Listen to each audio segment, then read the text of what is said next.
du phénomène de diffraction en terminale spécialité, démonstration à savoir refaire. L'objectif est de relier la largeur de la tâche de diffraction qui est ici, la longueur d'onde du faisceau incident, la distance entre la fente et l'écran. Attention, c'est bien la distance fente-écran et pas laser-écran. Et la largeur de la fente qui provoque ce phénomène de diffraction. Alors pour cela, on va observer ce schéma et ce dispositif par le dessus. Donc on a une première relation donnée par le cours, θ égale lambda sur A, lambda la longueur d'onde et A la largeur de la fente. La seconde relation, on va la déterminer dans ce triangle A, B, C qui est rectangle en B.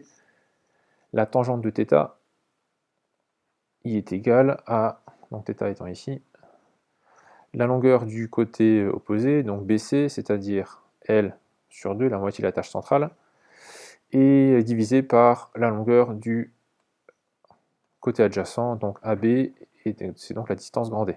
Ça peut s'écrire L sur 2D.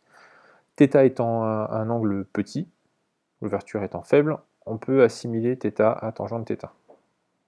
Ainsi, la relation du dessus peut s'écrire θ égale L sur 2D.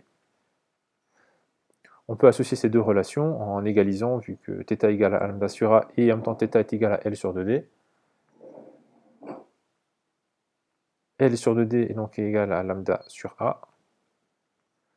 Donc on peut écrire que grand L est égal à 2 lambda D sur petit a. Ainsi, on va pouvoir, connaissant la largeur de la tâche centrale grand L, retrouver la longueur d'onde si on connaît grand D et petit a.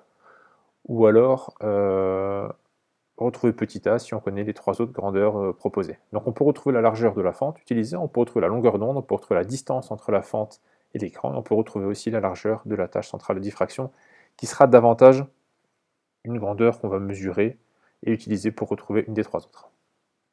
Alors à noter que toutes ces grandeurs sont exprimées en mètres.